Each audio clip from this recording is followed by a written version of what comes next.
Continuing with question 3, subtracting these, we have to get the same denominator. So I'm going to multiply both of those by 2, and that becomes 14 over 12. And then I'm going to multiply both of these by 3. Subtracting and the negative becomes a plus. So that will become a plus 9/12. 14 plus 9 is 23.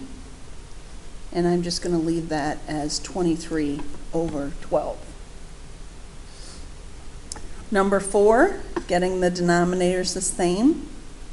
I'm going to multiply both of these by 3. And that becomes negative 3/6 plus negative 5/6, which becomes, oops, made a mistake there. Negative and a negative becomes a plus. So negative 3 plus 5 is 2/6, and that reduces to 1/3. Second row here is multiplying fractions, and the great thing about multiplying fractions is you just multiply everything right straight across. Negative 1 times negative 5 is 5. 2 times 6 is 12. This one, we need to change this to an improper fraction. I'm going to ignore that negative, and I'm going to change this to an improper fraction. 3 times 4 is 12, plus 2 more, 13 14. That will be 14/3. Then we put the negative up there, and you have 8/9 times 14/3. 8 times 14 is negative 112. I put the negative in there. And 9 times 3 is 27. And I think that is in lowest terms right there. I'm going to do question 8 next. When you divide a fraction, you have to flip this one upside down and multiply. So that would become 7/6 times 4 over negative 3. 7 times 4 is 28. 6 times negative 3 is negative 18. Those can both be divided by 2. And that becomes 14 over negative 9. And you can leave it just like that. Now over here, we need to change this to an improper fraction. We ignore the negative. 3 times 2 is 6. 2 more is 7/8. So that would be divided by a negative 8/3. All I did was change the form of that one.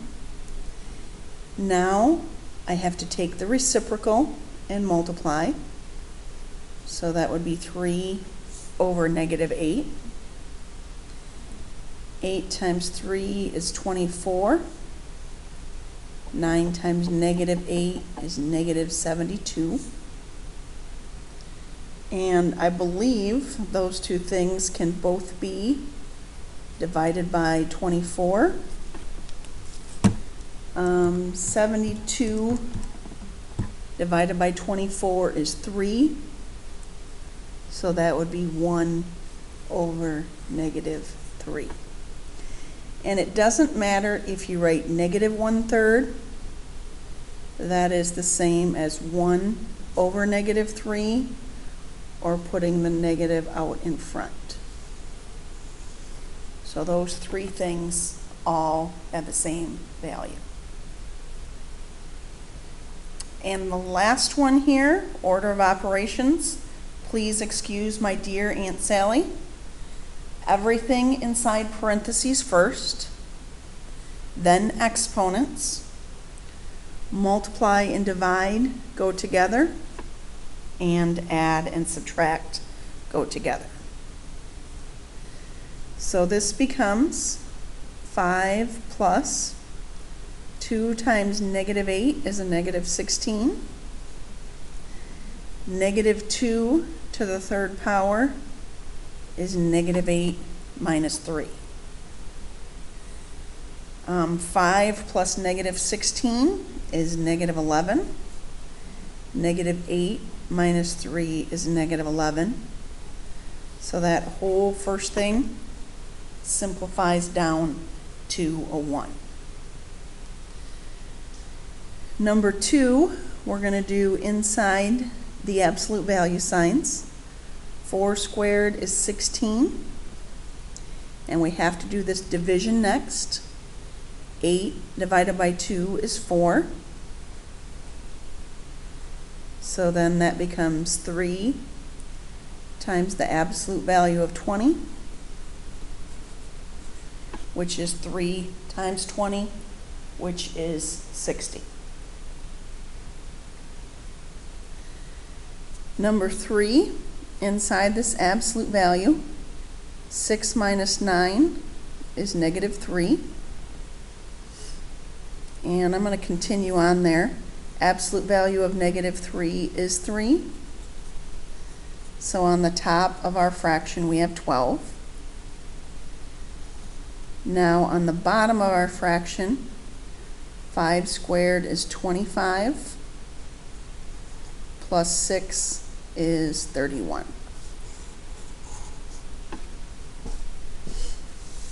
Number 2, should be number 4. 2 times negative 4 is negative 8 plus 22. Negative 8 plus 22 is 14. And on the bottom, 4 squared is 16. Minus 9 is 7. And 14 divided by 7 is 2. Number 5, 2 to the second power is 4. Next we have to multiply. 3 times 4 is 12. So that becomes 16. 6 divided by 2 is 3. Plus 8 is 11. And we'll just leave that as 16 over 11. Number 6, this massive thing. I'm going to work on the top of this fraction first. 7 minus 12 is negative 5. Absolute value of that is 5. So 3 times 5 is 15. And then we have plus 13. So on the top of that massive fraction, 15 plus 13 is 28. Over here, 4 squared is 16. Negative 3 times negative 4 is a 12. 16 plus 12 is 28. And before I do either of these to the second power, 28 over 28 is 1 squared. So our final answer here is 1.